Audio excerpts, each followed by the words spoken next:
오늘 말씀의 제목은 모두 제자리라는 제목. 우리 어린이집 교사, 유치부 교사들 많이 하죠?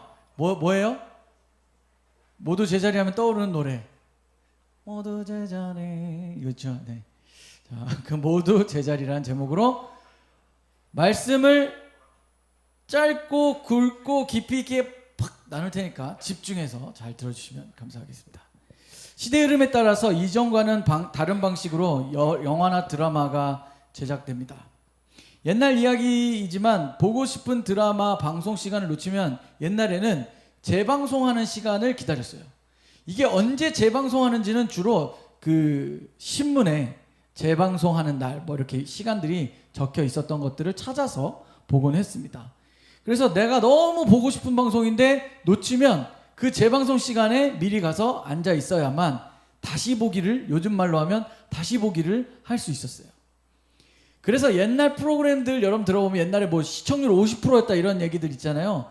사실 그 당시에 가능했던 거죠. 지금과 같은 이런 시스템이면 50%는 정말 어려운 거죠. 지금은 뭐 시청률이 10%만 나와도 대박이라고 하잖아요. 근데 당시에는 채널이 몇 개 없었어요. 아직도 제 기억에 서울방송이 개국됩니다 했을 때 막 엄청 죄송합니다. 서울방송이 개국 이런 기억이 남아 있을 정도로 방송국 채널이 별로 없어서 몇 개 이렇게 돌려보곤 했었던 기억이 납니다. 그런데 요즘은 어때요? 여러분 언제든지 원하면 다시 보기를 할 수 있습니다. 심지어 실시간 다시 보기. 방금 시작한 방송을 한 5분 10분 뒤에 바로 이어서 볼 수 있는 그런 시대가 열렸죠. 영화관에서 개봉한 영화도 시간이 조금 지나면 집에서 결제하고 편안하게 볼 수 있는 시대가 열렸습니다. 그래서 가끔 저도 시리즈물을 이렇게 찾아서 보곤 하는데요. 개인적으로 저는 액션을 좋아합니다. 그렇다는 겁니다. 그래서 액션 좋아하는데 최근에 제가 챙겨보는 드라마가 하나 있었습니다. 뭐였을까요? 내가 어떻게 알아? 지금 이런 마음이죠. 최근에 제가 이렇게 즐겨보던 드라마가 낭만 닥터 김사부입니다. 어제 끝났어요. 반응이 좀 오네. 이 정도 하니까 좀 오네. 그죠? 그래서 저는 이 의학 드라마를 좋아해요. 사실 좋아하는데 참 의사의 어떤 삶을 그냥 다는 아니겠죠. 그러나 의사들이 얼마나 고생하는지도 한편으로 볼 수 있고 이걸 보면서 느끼는 게 뭐냐면 조금은 생활의 패턴이나 이런 것들은 다르긴 한데 의사와 목회자가 하는 일이 비슷한 게 많아요. 그래서 보면서 야 대단하다 이런 생각도 들면서 나는 얼마나 더 노력을 해야 되나 이런 생각도 하고 이 의사가 하는 말 한마디 한마디가 마치 목회에서 이렇게 나누면 너무 좋을 듯한 말들이 너무 많이 나온다는 거예요. 특별히 이번 시즌 낭만 닥터 김사부 시즌 3가 작가가 보니까 천주교인이더라고요. 근데 굉장히 그런 목회적 관점에서 보면 너무 필요한 말들. 그래서 저는 보면서 위로를 받고 치유를 얻는 시간이었습니다. 뭐 목사가 뭐 드라마 보다가 그런 개념을 저를 바라보지 마시고 저 물론 말씀 가운데 묵상 가운데 은혜를 받지만 뭔가 그런 것들을 통해서도 하나님이 우리를 이런 것을 통해서도 위로해 주시는구나라는 생각을 하게 됐습니다. 그리고 막 저도 속으로 막 우와 나도 저 말을 좀 사용해야겠다 이렇게 막 생각한 것들 우리 청년들에게 해야겠다. 근데 하면 뭐라고 할까 막 이런 생각하다가 입을 닫게 되는 그런 말들이 있어요. 그런 것들을 보고 제가 많이 부족하지만 나도 저런 인물이 됐으면 좋겠다. 나도 진짜 의사라고 하는 사람들처럼 나도 진짜 목회자, 진실된 목사로 끝까지 살았으면 좋겠다라는 생각을 하게 됐습니다. 느헤미야를 우리가 이제껏 쭉 같이 나눠왔습니다. 자, 누구한테 질문하면 대답을 안 하겠죠. 그러나 여러분 속으로 대답해 보시죠. 느헤미야는 어떤 말씀이 담겨져 있습니까? 한마디로 줄인다면 그동안 계속해서 수없이 제가 반복적으로 얘기했던 느헤미야는 뭐다? 정답은? 윤선이 정답은? 아니다. 느헤미야는 아니다. 느헤미야는 공동체를 회복하는 것, 공동체의 회복이다. 이렇게 생각하시면 돼요. 물론 느헤미야 하면 성벽 재건, 이게 가장 먼저 떠오르시겠지만 성벽 재건이 전부가 아니라 성벽을 재건함으로 인해서 외부의 접촉을 차단하고 온전한 민족성을 회복하는 공동체의 회복이 바로 느헤미야의 핵심이다. 그 일을 위해 느헤미야가 자신의 좋은 위치, 그냥 평생 잘 살 수 있는 모든 상황에서 자신의 민족을 위해서 헌신하고 노력하고 수고하고 애썼다라는 것을 우리가 느헤미야서를 통해서 깨닫게 되는 것이죠. 그는 성벽 재건이 끝이 아니고 뭐요? 공동체가 온전히 회복된 것, 회복되기 위해서 수없이 많은 시간 노력하다가 잠시 원래 있었던 자리로 돌아갑니다. 그 아닥사스다 왕과 약속했던 시간이 있기 때문에 다시 돌아갔는데 그 기간이 몇 년 정도 된다고 지난주에 얘기했어요? 예, 고맙습니다. 12년 정도 된다고 얘기했죠. 그 12년의 시간이 흐르면서 느헤미야가 자리를 비우니까 어떤 일들이 일어났다고요? 처음 듣는 거잖아요, 그죠? 네. 느헤미야가 자리를 떠나니까 어떤 일이 벌어졌다고요? 다시 그 공동체가 균열이 생기기 시작하고 무너져가기 시작합니다. 그래서 뭐 물건을 팔려고 하는 사람들도 그 민족을 이간질하고 괴롭혔던 사람들이 몰래 침투해서 성전에 뭘 만들었다 그랬어요, 지난주에? 성전 안에 큰 방을 만들어서 그 안에 하나님의 것이 아닌 그 이방인의 것들, 잘못된 것들을 다 갖다 채워놓고 하나님의 것들을 없애는, 그래서 그 거룩한 성전을 더럽히는 일들을 한 일들, 사건이 일어났다는 것이죠. 느헤미야가 12년이 지나고 돌아왔을 때 다시 흐트러진 그 민족을 다시 회복시키는 거예요. 여러분, 도미노를 나는 해봤다. 도미노를 해봤다. 도미노 아시죠? 네네. 도미노 이렇게 세우는 거 해본 적 있으시죠? 근데 그냥 파는 거, 조그만 거 하면 한 뭐 5분, 10분이면 세우잖아요. 근데 혹시 큰 판 도미노를 해본 사람 있어요? 큰 판? 안 해봤어요? 아, 안 해봤어요? 다 안 해봤어요? 한 번도 해본 적 없어요? 큰 판. 진짜 큰 거, 이렇게 도미노 하나가 손가락 요만한 거 막 안 해봤어요? 아, 한번 할까요? 진짜 기가 막혀요. 한 번 하면 한 3시간 걸리는데. 예. 도미노를, 그 큰 판 도미노를 세우면 어떤 일이 일어나는 줄 아세요? 우리는 작은 도미노를 했을 때 쓰러지면 이렇게 치우고 다시 세우면 되잖아요. 큰 판 도미노를 하다가 쓰러지잖아요. 사람이 진짜 미쳐요. 막 갑자기 사이좋게 지내던 이 그룹들이 싸우기 시작해요. 그거 왜 건드려서? 그리고 막 소리 지르고 안 해! 그리고 가는 애들도 있고, 좀 성격이 좋은 애들은 괜찮아, 다시 하면 돼. 다시 시작해요. 다시 시작했는데 누군가가 지나가다가 뭐 하나 흘렸어. 그럼 그게 또 쓰러지잖아요. 그럼 어떻게 될 것 같아요? 진짜 사람이 이게 돌아요. 막 좋은 취지로 시작했는데 막 도미노 했던 게 진짜 크니까 더. 그거를 저는 몇 번을 해봤습니다. 제가 이제 지역에 다니면서 아이들 섬기는 일 하다 보니까. 근데 진짜 힘든데 다 완성하면 굉장히 그 감동이 있어요. 그래서 한 6판을 쭉 연결해서 도미노를 쓰러뜨리는 일을 한번 우리는 언젠가 해보도록 하겠습니다. 우리가 미치든지 도미노가 되든지 둘 중에 하나겠죠. 자, 그런데 다시 무언가 한다는 그 마음은 쉽지 않다는 거예요. 왜냐하면 내가 이미 무언가 하나를 세우기 위해서 나의 전부를 다 들여서 회복시키고 세워놨는데 그게 무너져 버리면 내 마음이 무너지는 경우가 많기 때문이에요. 그래서 다시 시작하자라는 마음을 갖기까지 어떤 사람들은 굉장히 오래 걸리는 사람이 있고, 또 성격이 저처럼 좀 괜찮고 좋은 사람들은 한번 크게 숨 한 번 쉬고 다시 해요. 저는 약간 여러분들이 보기보다는 그런 끈기가 있거든요. 다시 이게 있어요, 이게. 근데 저쪽에서 막 소리 지르고 막 싸우고 그럴 때 다시 하자, 다시. 근데 다시 무언가 한다는 건 굉장히 힘든 거예요. 왜? 또 무너질 수 있기 때문이죠. 그런데 느헤미야는 돌아오자마자 잘못된 모든 것들을 다시, 쉽게 얘기해서 오늘 말씀의 제목처럼 모두 제자리를 하는 거예요. 우리 어린이집 노래 뭐예요? 자, 우리 어린이집 선생님들 크게 시작. 어린이집. 자, 나는 어린이집 다녔다. 자, 크게 시작. 우리 다 알죠? 예, 어린이집을 다닌 사람들 다 알아요. 노래 알잖아. 모두 제자리, 모두 제자리. 모르는 척 하는 것 봐. 모두 제자리. 셋, 넷. 고맙습니다. 그 모두 제자리라는 노래를 처음에 아이들한테 가르쳐 줄 때는 어떻게 하냐면, 모두 제자리 노래를 부르면서 얘들아 이 노래를 부르면 우리 같이 물건을 정리하는 거야. 그리고 선생님이 아주 친절히 가르쳐 줘요. 이렇게 이렇게 정리하면 돼. 근데 애들이 이제 익숙해지잖아요. 그럼 선생님은 가만히 서서 노래만 불러요. 그쵸? 아니에요? 좋은 선생님이네. 선생님은 대부분 아이들 익숙해지면 이제 노래만 불러. 박수 치면서 모두 제자리. 그럼 애들이 움직여서 다 제자리 넣는 거죠. 좋죠. 예.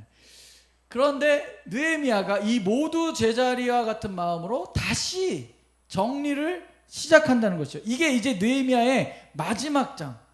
그래서 다시 한번 그 민족성을 회복시키고 잘못된 것들을 다 걷어내고 막고 하는 일들을 오늘 말씀 가운데 다시 이야기하고 있다는 것이에요. 그래서 10절에서 18절까지는 느헤미야가 없는 동안 하나님의 전에서 찬양하며 예배하는 레위인들, 그런 사람들에게 몫을 주지 않아서 그 사람들이 살아갈 수 있도록 그들이 케어하지 않아서 결국 그들이 각기 자기 밭으로 돌아갔다는 것을 의미합니다. 쉽게 오늘날로 이야기하면 교회에서 이렇게 사역하는 사람들이 사역을 하지만 그가 살아갈 수 있도록 지원을 해주지 않아서 원래 있었던 자기가 다른 자리로, 그리고 또 다른 일터로 다시 나아가는 거예요. 그래서 교회에서 열심히 수고하고 일하고 봉사하면서 교인들과 성도들을 이렇게 이끌어가야 될 사람들이 그러한 일을 하지 않고 그냥 나가서 다른 일을 한다는 것이죠.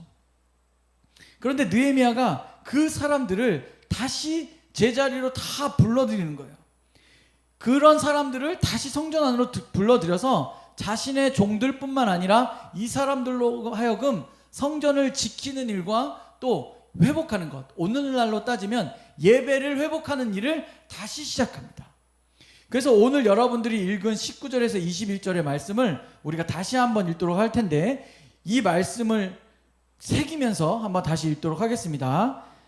안식일 전 예루살렘 성문이 어두워갈 때 내가 성문을 닫고 안식일이 지나가기 전에는 열지 말라 하고 나를 따르는 종자 몇을 성문마다 세워 안식일에는 아무 짐도 들어오지 못하게 하였으므로 장사꾼들과 각양 물건 파는 자들이 한두 번 예루살렘 성 밖에서 자므로 내가 그들에게 경계하여 이르기를 너희가 어찌하여 성 밑에서 자느냐, 다시 이같이 하면 내가 자버리라 하였더니 그 후부터는 안식일에 그들이 다시 오지 아니하였느니라. 내가 또 레위 사람에게 몸을 정결하게 하고 와서 성문을 지켜서 안식일을 거룩하게 하라 하였느니라.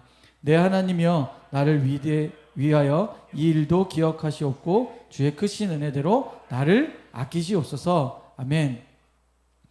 느헤미야는 안식일을 거룩하게 지키기 위해서 성문을 닫고 열지 말라고 합니다. 무슨 얘기예요? 성문을 닫는다는 것, 성문을 닫고 다른 사람들로 하여금 안식일이 흐트러지는 것을 막는다는 거예요. 그럼 오늘날로 따지면 무엇입니까? 주일을 우리가 거룩하게 지키기로 결단하는 거예요. 그래서 주위에서 나에게 오는 연락들을 차단하는 거예요. 쉽게 얘기하면 오늘 내가 예배 가는 날이지, 핸드폰 꺼. 딱. 멋있어. 그런 사람 없죠? 네. 딱 끄고 나는 오늘 예배야. 학교가 기말이든 뭐든 상관없어. 내가 무슨 일이 있어도 나는 오늘 주의 날을 내가 온전히 지키기로 결심하는 거예요. 외부로부터 오늘 모든 것들을 차단해. 여자친구도 안 만나고 남자친구도 안 만나고 나는 오직 주님만 만나는 날이야. 딱 결단하고 가는 것과 같다는 거죠. 여기 그런 사람 있습니까? 선물을 줘야겠습니다. 제가 이따가. 네. 세속적인 모든 것들을 나의 삶에서 차단한다는 거예요. 그리고 그 사람들로 하여금 그런 것들에 빠져들지 못하도록 차단한다는 거예요. 당시에는 하루가 어떻게 계산되었어요, 여러분? 잘 알죠? 많이 들었죠? 당시 사람들은, 우리는 아침에 눈을 뜨면 하루가 시작된다고 생각했지만 당시 사람들은 해가 지면 하루가 시작되는 거예요. 그 다음 날 해가 질 때까지. 그게 하루였다는 것이죠.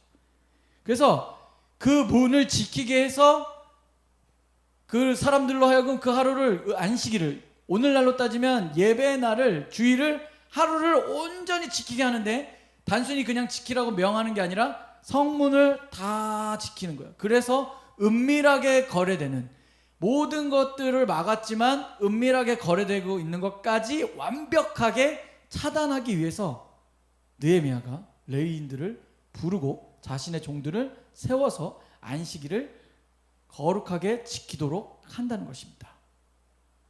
20절 21절에 장사꾼들이 문 밖에서 자고 있는 것은 그들이 안식일이 끝나자마자 바로 들어가서 장사를 하려고 준비하는 사람들이 있었다는 거예요. 그래서 문 밖에서 자고 있는 사람들을 향해서 느헤미야가 그렇게 하지 말라고 경고를 한다는 것이죠. 그래서 이러한 일들이 반복되고 있던 당시의 상황에 느헤미야가 가서 모든 것들을 차단하고 그렇게 성문 밖에 있는 사람들에게도 경고합니다. 너 그렇게 하면 갈 수 있어, 조심해. 경고를 하는 거죠. 오늘 저는 이 말씀을 준비하면서 저와 여러분들이 어떠한 자세로 예배를 드리고 있는지 한번 생각해 보자는 마음이 들었습니다. 여러분, 저와 여러분은 예배를 드리기 위해서 어떻게 준비하고 노력하고 있을까요? 사실 저에게 한 주간 동안에 이 설교를 준비하는 게 굉장히 부담이 됩니다. 왜냐하면 일단 조금은 재미가 있어야 되고, 그리고 지루하지 않아야 되고, 또 짧아야 되고, 또 임팩트가 있어야 되는데 과연 나는 잘하고 있는가라고 하면서 제가 신방을 할 때마다 물어보면 우리 청년들은 그냥 한결같이 목사님 잘하고 계십니다, 좋아요, 이렇게 대답하고 있는 우리 청년들에게 감사드리지만, 그러한 모든 고민 속에 저도 이 말씀을 묵상하고 준비하는 것이 쉬운 일은 아닙니다만, 여러분은 예배를 드리러 오시면서 어떤 마음의 준비를 하고 오고 계십니까? 제가 어렸을 때는 예배 운동 같은 것도 굉장히 많이 했어요. 그래서 이제 저는 7월 정도 되면 예배 운동을 시작할 거예요. 뭐냐면 예배 캠페인 10분 전에 옵시다. 복장을 깔끔한 복장을 입읍시다. 그리고 와서 함께 예배를 기도로 준비합시다. 이런 것들을 준비할 거예요. 제가 계속 할 거니까 여러분들 같이 해주시면 좋겠는데, 예전에 그런 걸 많이 했다는 거죠. 10분 전 오기, 도착하기, 교회 올 때 성경책 들고 다니기. 자, 성경책 들고 다니기. 지금 성경책 들고 오시는 분, 갖고 오시는 분, 그죠? 요즘엔 하도 이제 시대가 좋아져가지고 핸드폰이나 스마트폰이나 또 패드를 가지고 다니시는 분들도 계시고, 하도 교회에서 잘 띄워주니까 아예 모든 것을 주님께 맡기고 오시는 분들도 계시죠. 근데 우리는 그때 그런 운동을 많이 했다는 거죠. 성경책을 들고 다닙시다. 여러분, 질문하겠습니다. 집에 나는 성경책이 없다. 손 들어보세요. 내 성경책이 없다. 없어? 현주? 나 없다는 줄 알고 네가 이렇게 손을 드는 줄 알고 지금. 아니 있지요. 자, 나는 성경책이 집에 없다. 청년부에서 사드리겠습니다. 원하는 걸로 사드리겠습니다. 희진이 없어? 자, 그럼 다른 질문 하겠습니다. 나는 집에 있는 성경을 일주일에 한 번도 안 열어본다. 손 들어보세요. 아멘. 아멘. 아멘. 다 요즘 좋으니까 성경책 안 열고 패드로 말씀 묵상하는 거죠? 핸드폰으로 말씀 묵상하는 거죠? 여러분, 내 성경책이 얼마나 감동적인지 여러분 아셔야 돼요. 내 성경책. 그런 영화도 있었어요. 나중에는 저도 그 영화가 처음 이해가 안 되는데, 이렇게 만들어진 성경을 찾는 영화예요. 그게 뭐지? 일라인가? 옛날에 봐가지고 나도 좀 헷갈리는데, 아무튼 그런 영화가 있어요. 진짜 실제로. 그래서 그 영화에서 이 종이로 된 성경을 찾는 영화가 있는데, 언젠가 세상이 더 발전하면 사실 우리는 성경책을 더 멀리하게 될 것입니다. 그러나 나의 말씀책, 나의 성경책이 여러분마다 있는 그 성경을 먼지 쌓이도록 두지 마시고 매일 한 절이라도 여러분들이 읽기를 바랍니다. 자, 그럼 여러분 예배 자리에 나오는데 어떤 모습으로 나와요? 제가 보니까 이전에는 그래도 예배 올 때 나름대로의 이런 어떤 준비된 마음들이 좀 있었어요. 지금 그렇다고 준비가 안 된 건 아니지만 조금 문화적으로 좀 바뀌는 게, 마치 이건 제 개인적인 느낌이긴 하지만 여러분들이 다 그렇다는 게 아니라 대부분의 교회 청년들이 청년 예배 시간을 그냥 마치 영화 관람하는 것처럼 오는 사람들이 너무 많아졌어요. 마치 그냥 한 3, 40분, 1시간, 길면 1시간 내가 가서 그냥 앉으면 되지라고 생각하고 뭐라 하는 거 아니고 그냥 그렇다는 거예요. 유유히 커피를 한 잔씩 들고 음료수를 한 잔씩 들고 유유히 교회에 들어와서 앉아서 딱 놓고 마치 막 영화 관람하듯이, 문화 관람하듯이 하고 있는 모습이 저와 여러분의 모습은 아닌지 한번 생각해 보자는 거죠. 또 어떻습니까? 특별히 죄송한 얘기지만 남녀를 불문하고 여름이 되면 여러분의 복장이 점점 짧아집니다. 그리고 신발은커녕 쪼리 신고 오는 것도 다행인 것 같아, 내가 보면.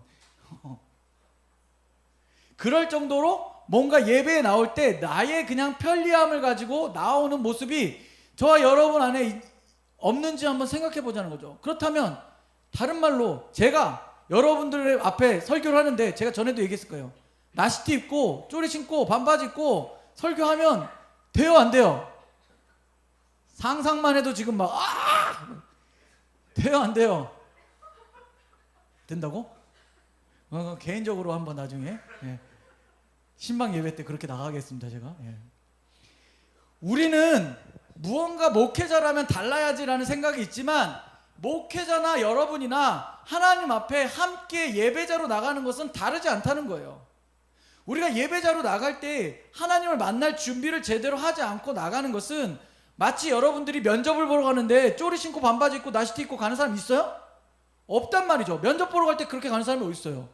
그렇게 가면 어떻게 될 줄 안다는 거예요. 말을 나누기도 전에 떨어지겠다. 뭐 엔터테인먼트나 뭐 이런 데 가면 뭐 가능할 수도 있겠죠. 뭐 뭔가 좀 특이한 장소라면 그럴 수도 있겠죠. 일반적으로 우리가 뭔가 내가 면접을 하거나 높은 지위에 있는 사람을 만나러 갈 때도 우리는 대부분 깔끔한 복장을 입고 갑니다. 적어도 남자들은 정장을 입고 가요. 가서 인사도 하고 소개도 하고 이야기를 나눕니다. 질문에 답도 하고 이야기를 듣기도 해요. 그런데 하나님을 만나러 나오는 자리에 우리는 어느덧 두려운 마음은 하나도 없어요. 하나님을 만난다는 그 뭔가 기대감과 사랑의 하나님이지만 두려워하는 마음, 여기선 하나님 무서워한다기보다는 창조주로서의 어떤 하나님이 갖고 계신 그 마음 가운데 우리가 그 하나님을 만나는 구약시대의 주님께로 나아갈 때 고개를 들면 죽었던 그런, 하나님을 본 자는 죽는다고 했던 그런 시대에 우리가 성전 안에서 정결케 하지 않으면, 나를 정결케 하지 않으면 끈을 묶어서 들어간 제사장이 죽어 나오는, 우린 그러한 시대를 살고 있지는 않지만 어느덧 세월이 너무 편리해지다 보니까 내가 하나님을 만나러 가는 것도 너무 편하다는 거예요. 마치 영화를 관람하듯이. 그럼 우리의 모두 제자리는 무엇이 되어야겠습니까, 여러분? 내가 하나님을 만나러 가는 마음이 어떠해야겠습니까? 제가 계속적으로 여러분들한테 이야기하고 있죠. 지각하지 말라고. 만약에 여러분들이 질문해 보겠습니다. 나는 회사를 교회에 오는 것처럼 15분씩 20분씩 맨날 늦는다. 그러니까 일주일에 5번 중에 3번은 지각한다. 있어요? 지각이란 표현 쓰나요? 요즘 뭐 보니까 여기 안랩 갔다 왔거든요. 거기는 카드로 이거 하더라고요. 7시에 출근하면 8시간 되면 퇴근하더라고요. 되게 좋더라. 다들 안랩으로 가세요. 네. 여러분들은 출근하고 퇴근할 때 시간을 지키기 위해서 늦으면 택시를 타고 열심히 달려가고 더 늦기 전에 차를 몰고 빨리 가잖아요. 그런데 우리는 예배에 관해서는 스스로가 너무 관대하다는 거죠. 아무렇지도 않다는 거죠. 꺼리낌이 없다는 거죠. 하나님 앞에 나올 때에 그러한 마음에 두려움이 없다는 겁니다. 그러니 우리에게 이 느헤미야의 말씀을 통해서 우리가 다시 한번 깨달아야 되는 것은 무엇이냐면, 나의 삶의 신앙생활을 내가 똑바로 하고 있는지, 온전히 하고 있는지, 하나님의 말씀을 붙잡고 나아가려고 노력하고 있는지 우리가 돌아보자는 것입니다. 저는 사실 어제 그 드라마에 나오는 질문 중에 이 감동이었어요. 뭐가 하고 싶냐 너는? 너의 꿈은 무엇이냐라고 물었을 때 이런 대답이 나오더라고요. 네가 설레이는 일을 해라. 그래서 제가 그 질문을 저 스스로에게 적용하면서 내가 최근에 설레었던 일이 무엇인가 곰곰이 생각해 봤어요. 근데 농담이 아니라 제가 교회 일을 열심히 하잖아요. 근데 이거 녹화되죠. 근데 다른 일들도 열심히 하지만 청년들을 만나는 게 청년들을 만나는 게 조금 설레이더라고요. 이 친구는 어떤 마음인가? 이 친구는 어떤 생각을 갖고 있나?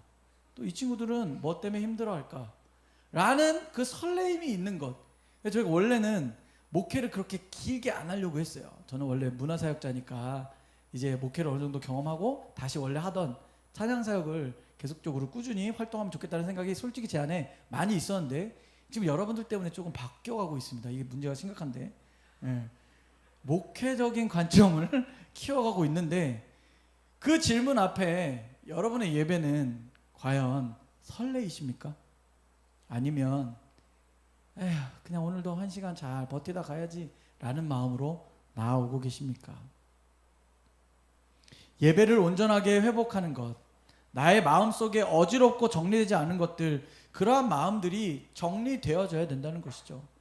보니까요, 뭐 드라마긴 하지만 의사들이 수술 직전에 싸웠어. 만약에 열받았어, 날 열받게 했어. 그럼 의사가 들어가서 열받아서 칼질을 막 하면 환자가 어떻게 되겠어요?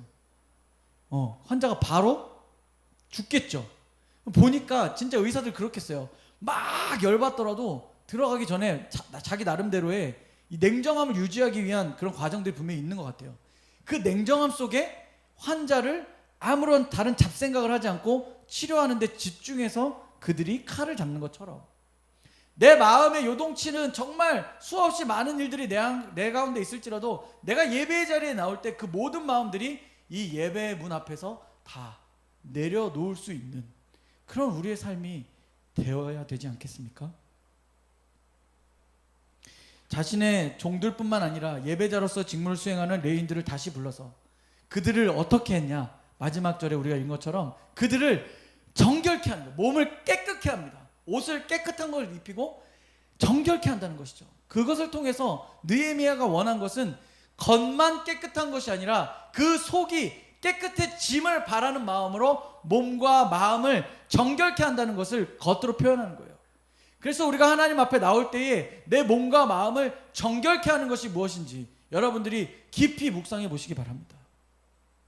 그리고 그들을 성문을 파수하게 하여 자신들의 종교적 직무를 수행할 수 있도록 그들을 원래의 자리로 되돌려 놓는 느헤미야의 말씀을 우리는 읽었습니다. 그리고 함께 나눴습니다. 정리합니다. 우리는 스마트한 시대를 살아가고 있습니다. 과학은 빠르게 발전하고 곧 나올 것 같아요. 지금 이제 주행이 되고 있지만 완벽 자율 주행이 시작될 것 같아요. 그죠? 여러분들 뭐 뉴스로 많이 보고 계시죠? 그리고 뭐 이제는 드론 택시도 상용화 준비를 하고 있다. 뭐 이런 얘기까지 있고 여러 가지 하여튼 신기한 것들이 많이 나오죠. 음성 인식과 인공지능이 발전을 해서 이제는 진짜 로봇과 사람과 사람이 대화하듯이 대화하는 시대가 가까웠어요. 거의 근접했어요. 여러분 뭐 요즘 뭐 챗 GPT 해가지고 뭐 궁금한 거 치면은 쭉 나온다잖아요. 나도 해봤는데 좀 잘 안 되는 것 같아. 내가 검색을 잘 못하는 건지. 아무튼 해봤는데 그런 것들이 질문이 이렇게 쭉쭉 질문하면 대답들이 쭉쭉 나오죠. 그러면 솔직한 얘기로 이제 여러분들이 좋은 설교가 무엇이야 라고 만약 치면 거기에 유재범 목사가 한 거야 이렇게 나와야 되는데 그렇게 안 나와요. 이렇게 쭉쭉쭉쭉 어떤 설교의 제목들을 여러분들이 던지면 요즘에는 그것도 나온대요. 참 좋은 시대죠. 근데 여러분 생각해 보세요. 아무리 인공지능이 발달하고 로봇이 인간처럼 된다고 해도 절대로 할 수 없는 인간만이 가진 것이 뭐예요? 바로 감정이고 또 영혼이고 또 양심이라는 거죠. 인간만이 가질 수 있는 것, 아무리 기술이 발전해도 로봇에게는 심어줄 수 없는, 지금 우리가 느끼고 경험하고 표현하고 있는 모든 것들은 로봇이 따라올 수는 있겠지만 우리처럼 할 수 없는, 나와 같이 할 수 없는 것이 기술의 한계에 있겠지만 기술은 굉장히 빠르게 발전되고 있다는 것이죠. 그리고 그들이 컴퓨터가 아무리 좋은 설교문을 우리에게 알려주더라도 그들이 할 수 없는 게 있는데 그게 뭐예요? 바로 예배하는 것입니다. 그들은 예배할 수 없어요. 물론 하나님께서 그 로봇에게 너는 나를 예배할지다 뭐 이렇게 만약에 하나님께서 말씀으로 명령하신다면 가능하겠지만 우리가 살아가는 세상 속에서 로봇이 인간을 대신해서 예배할 수 있는 것은 없습니다. 로봇이 사람을 대신해서 찬양으로 영광 돌릴 수 있는 일은 없다는 거죠. 기계가 우리처럼 기도한다고 그 마음에 하나님을 향한 마음이 같이 표현될 수는 없다는 것입니다. 여러분에게 느헤미야의 말씀은 어떤 도전입니까? 오히려 제가 이렇게 여러분들에게 말씀드리는 게 구시대적인 발상이며 시대에 뒤떨어진다고 생각하실 수도 있겠습니다. 그러나 하나님은 사랑의 하나님이시기도 하지만 두려워해야 할 분이기도 한다는 것이죠. 경외함, 인간으로서 신을 두려워한 가운데 높이고 예배하는 것, 그것이 우리에게 마땅히 있어야 한다는 것을 우리는 잊지 말아야 합니다. 특별히 이번 한 주간은 친구 초대를 위해서 여러분들이 기도하면서 보냈으면 좋겠습니다. 제가 여러분들에게 친구 초청에 대해서 이야기했을 때 다른 교회 다니는데 야 이번 주만 우리 교회 가자 이거 안 된다 그랬어요. 이런 거 하지 말라 그랬어요. 그게 아니라 정말 여러분 주변에 이 친구에게 내가 한 번만 그냥 다른 얘기 안 해도 돼요. 교회 한번 가볼래? 목사님이 그냥 좀 괜찮아 편해 재밌어 거짓말인가? 아무튼 그렇게라도 얘기를 해서 친구를 한번 초청하는 거예요. 목적은 믿지 않는 친구들이 교회에 와서 말씀을 듣고 나누는 것, 그리스도의 사랑을 나눌 수 있는 시간들을 우리가 함께 마련하자입니다. 그래서 여러분 꼭 한 명 이상을 여러분들이 기도하는 마음으로 초청했으면 좋겠습니다. 그리고 그 시간을 통해서 우리가 예배함을 그들에게 보여줬으면 좋겠어요. 우리 이렇게 예배 드려. 나 하나님을 이렇게 사랑해. 하나님은 우리를 이렇게 사랑하고 계셔라는 것을 나누길 바랍니다. 하나님을 섬기는 우리는 우리의 삶 속에서 어지러워진 것들을 모두 제자리로 돌려놓고 나를 만나주시며 인도하시는 하나님의 인도하심을 따라 살아갈 수 있는 저와 여러분이 되기를 예수님의 이름으로 축원합니다. 아멘. 우리 주가 일하시네 찬양하고 제가 기도하고 축도하고 예배를 마치도록 하겠습니다. 찬양 중에 여러분 그런 마음의 소원을 갖고 하나님 제 신앙을 다시 한번 온전히 회복하고 주님 앞에 온전히 예배하는 예배자가 될 수 있게 해달라고 기도하는 마음으로 우리 함께 주가 일하시네 찬양하겠습니다.